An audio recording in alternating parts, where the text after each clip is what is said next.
This is Gary Atensi with CNTV, and today we're in Colorado Springs, Colorado. I'm here at Allergy Solutions of Colorado Springs. Since 2010, she has been empowering others to live life to the fullest in a healthy way. Thank you so much for joining us here today, Wendy. Let's start off a little bit with yourself. You began this in 2010, but quite honestly, it was almost a quarter of a century ago. You began as a nurse, and obviously enjoy helping people. You're also a licensed certified nutritionist. Share with me how this kind of personal journey began and got you involved helping folks in this way. I've always had an interest in health, and when my husband had severe allergies and could not find answers for him, we met a friend who had this done in Pueblo, got excellent results, so I talked my husband into going. He was very hesitant at first. You don't have to be a believer for this to work. He didn't believe it. He went just to try it, and it worked, and he talked me into opening up the business, and it's been wonderful ever since. Fantastic. Let's start off first by introducing what an allergy is to our viewers. I mean, by definition, it is a hypersensitivity disorder of the immune system. Why is it our immune system is reacting in such a way? Does it think it's helping us? Sometimes there's a lot of causes of allergies, but one is there's been a negative association in the presence of a certain allergen. Well, like here's an example. One lady was allergic to leather after she was in a car wreck and broke her nose on the leather steering wheel. For whatever reason, her body associated that allergy to leather, that trauma to leather, and she was treated with AAT, and she's fine now. There was another lady that was allergic to avocados, and that was in an association to going to a swim party at age 12, and she lived in California, and she ate these avocados and got this horrible sunburn, and for whatever reason, her body associated the trauma of the sunburn to avocados. She was treated, and she's fine now, but... That is amazing. I always thought people were just born with allergies or you had it somehow, but you're talking about throughout your life. You can actually, the body reacts differently. And it's strange because it's reacting in such a way from normal substances, things that don't bother other people, and yet your body reacts to it. What are some of the symptoms that people are experiencing that you've been able to help with? Well, right now in this, as we're approaching fall, a lot of the weeds are out, and so we've had all this wonderful rain, but the weeds have flourished, so people are having itchy eyes, sinus symptoms, drainage, congestion, sore throat, sometimes asthma. Seasonal allergies, they can have reactions to foods. They can get upset stomach, IBS, constipation, diarrhea, all kinds of uncomfortable symptoms related to food. Interesting. As a practitioner of advanced allergy therapeutics, what is some of the formal training that you undergo to be able to help folks? Well, I was already an RN. I've been an RN since 1987, so I work under my RN licensure. But then I traveled to Reston, Virginia, and got trained specifically for AAT, and it's hands-on training. Interesting. Practitioners of AAT, are they fully credentialed medical professionals? I mean, really, you can find them in any walks of life: acupuncturists, chiropractors, registered nurses, doctors, even that of veterinarians. Is that right? Yes. As far as I know, there's only 2 veterinarians, none in Colorado, but it works fabulous on people and animals. One of the things, like we said, it's basically a disorder of the immune system. But by helping them, you're not really targeting the immune system, it's the organ system. Share with us a little bit about that and how you go about doing that. Basically, what we're doing is taking the stress off of the body, because it is stressful if the body sees something as a threat. And so we make that positive association, and then with this program, you can connect the organs that are involved with the substance, so it just makes that system more potent and more powerful, more effective.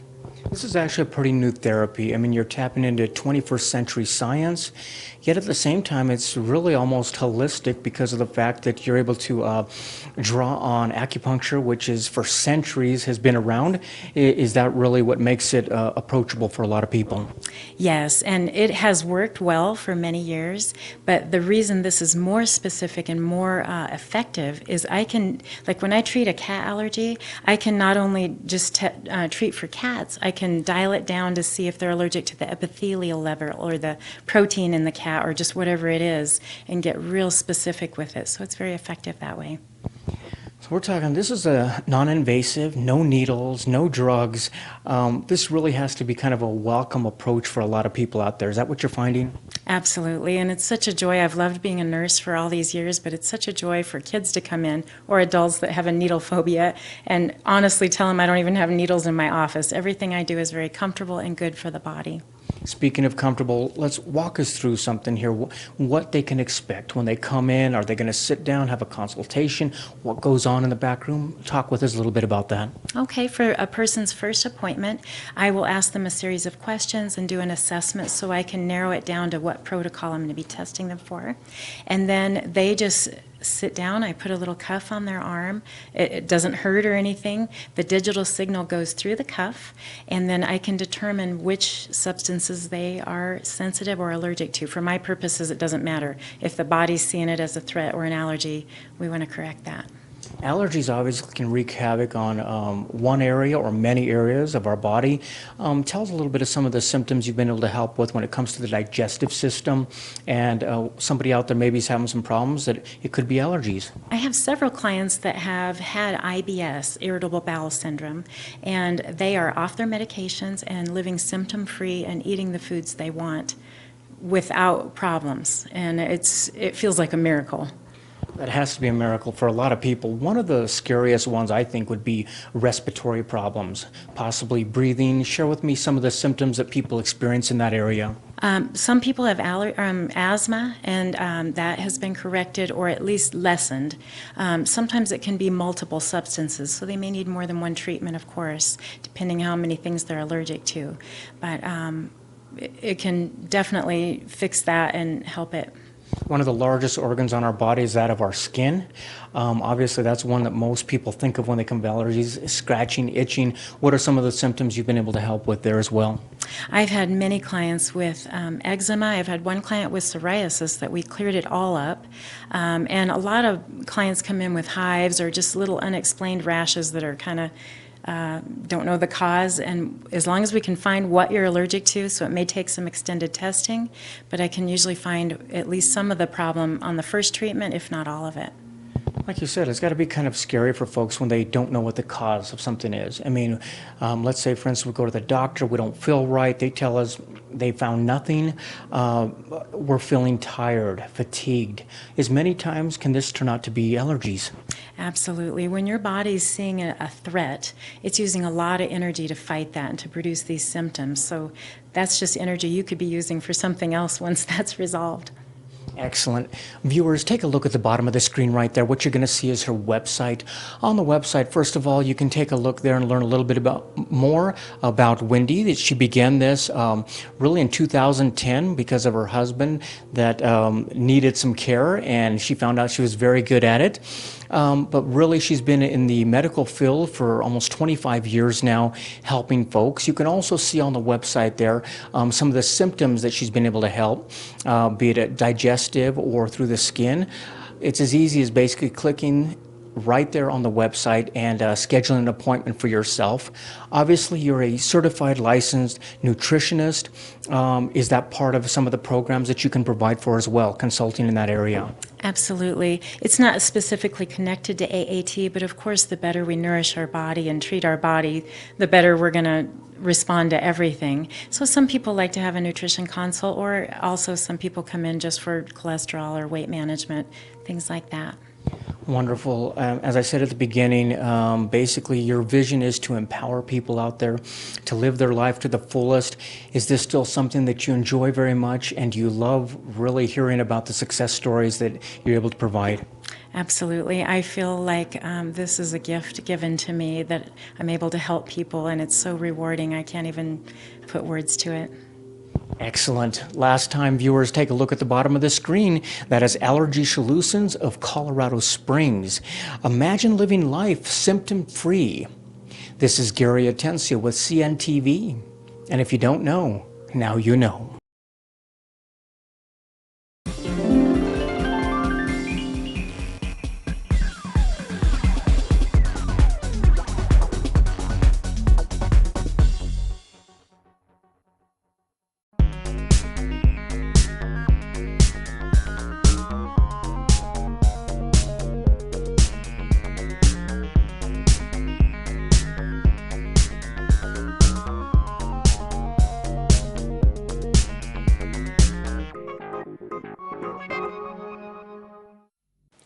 This is Gary Atensi with CNTV, and today we're in Franktown, Colorado. I am here with Greg Jameson. For over 30 years, he has been a technical contractor serving the public, many aspects. Let's begin a little bit. I mean, quite honestly, technical contractor, that's one thing, but you, throughout the years, you have developed quite a few titles. Everything from author to speaker, entrepreneur, webmaster, e-marketeer. Let's go back a little bit. Start off how this all began 30 years ago. What was your first passion? Well, I actually had this rare opportunity back in high school where I was taking a programming class on BASIC, and at the high school they had one of these old teletype machines with a paper tape that fed through it, and I got kind of interested in that. My father actually was working at Colorado State University, and he had a research project where he actually purchased a portable teletype machine with a coupler modem. And he brought it home, and I figured out that I could use that to dial into the mainframe computer that I was using at school. And so I was doing home computing a decade before anyone else was.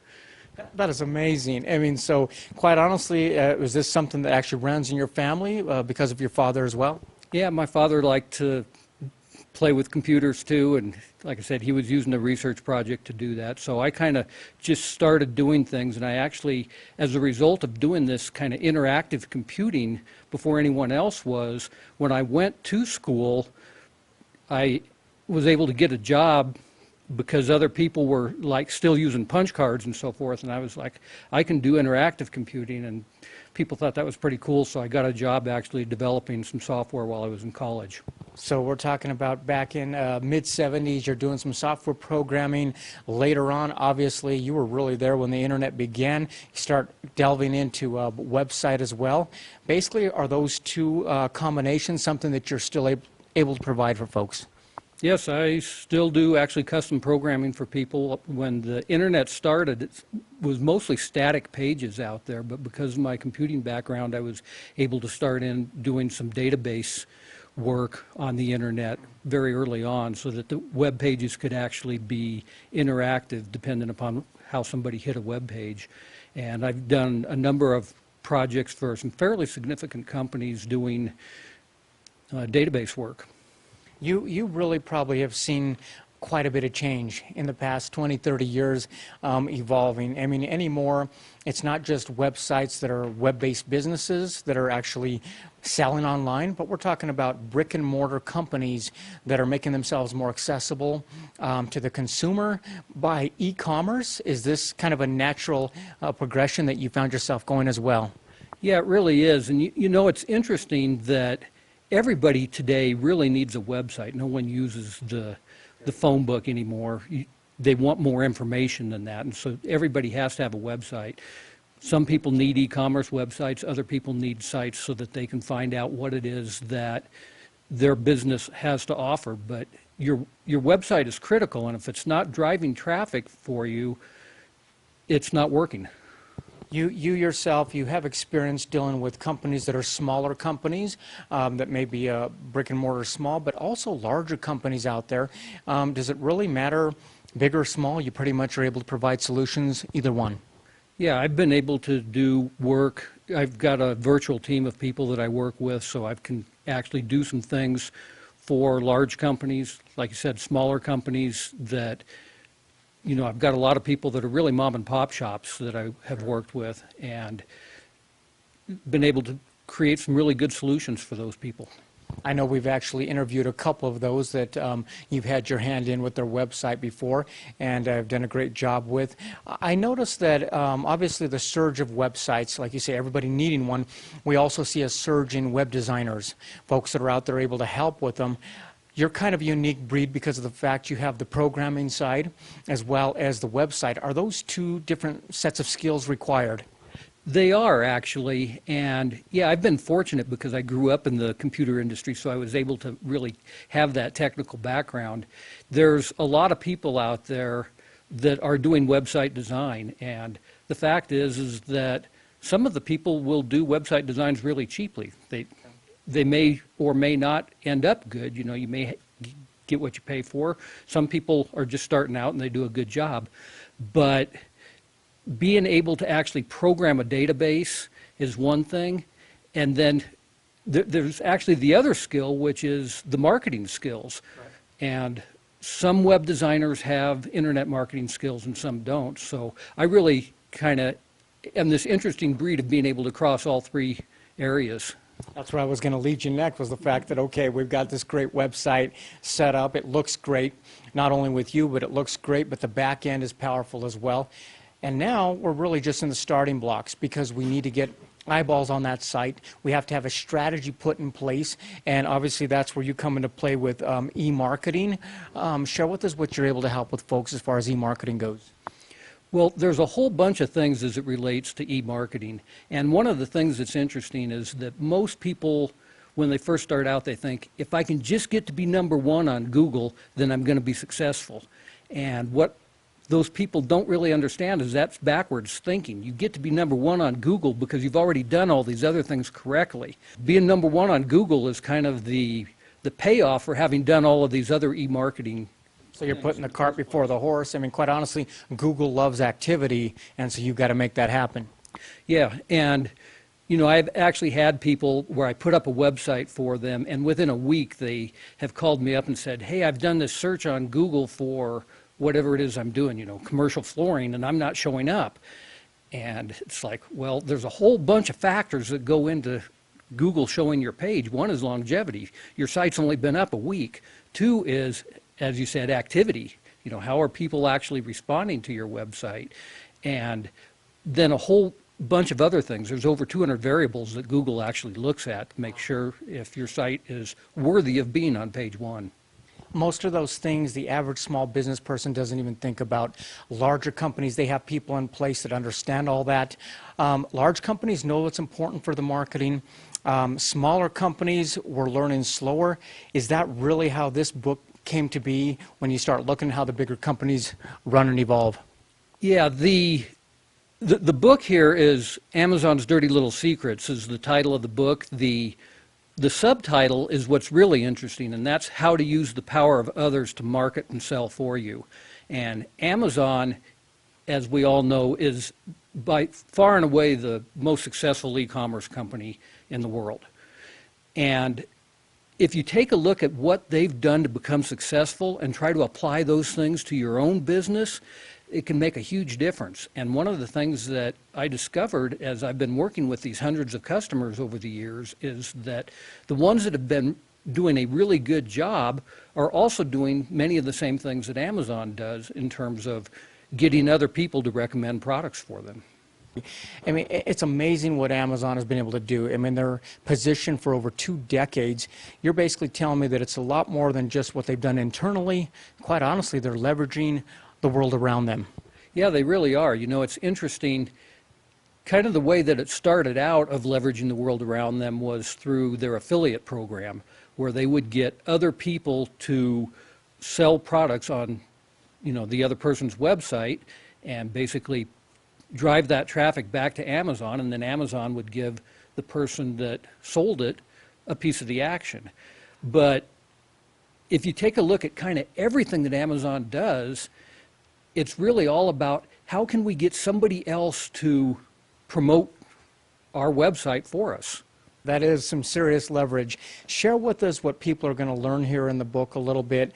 Share with us the literal power, or what you call power, of what they're going to be experiencing. Okay, so as I said, the subtitle is Using the Power of Others, and I basically use the word power as an acronym. And each letter stands for something. The P stands for plenty of traffic. O stands for offer something for free. W is win their trust. E is an engaging experience. And R is request an action.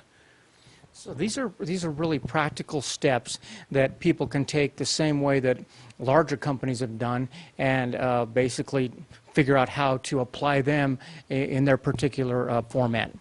Yeah, so basically I break each of these down. So if we start out with just like plenty of traffic, search engine optimization, as we talked about, may not be the best thing to do right out of the gate. There are other ways to drive traffic to your website until such time that Google has blessed you enough to put you on the first page of their website. So I look at what other ways can you use to drive traffic to your website, whether it be social media, email, YouTube, and so forth.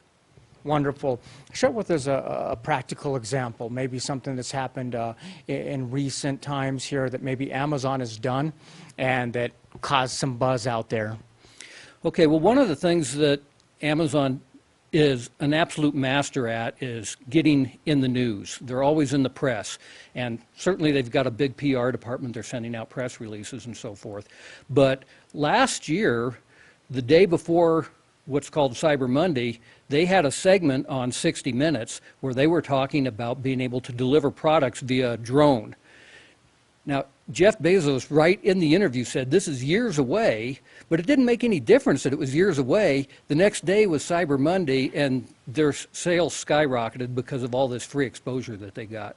That is amazing. You basically went on to do something the same way just to kind of show the power of all that. Share with me. Yeah, so it was kind of fun. I've got this friend, his name's Joel Comm, and he had actually purchased a drone for himself, and I had this thought, and I had to call Joel up, and I said, Joel, we've got to do this video where I'm having Amazon deliver my book to you via drone. And so we put that together, and it turned out it was a lot of fun, and it got a lot of information out there on the internet, on the social media, a lot of shares. And it proves a point at the same time, because quite honestly, what you're basically saying is no different than this interview right now, where you're able to educate folks using the power of television. You're saying basically small companies can do the same thing. They just have to be led down that road, and obviously that's what some of the book is all about. Yeah, you just need to think creatively. The question that I pose in the book is, what would Jeff do?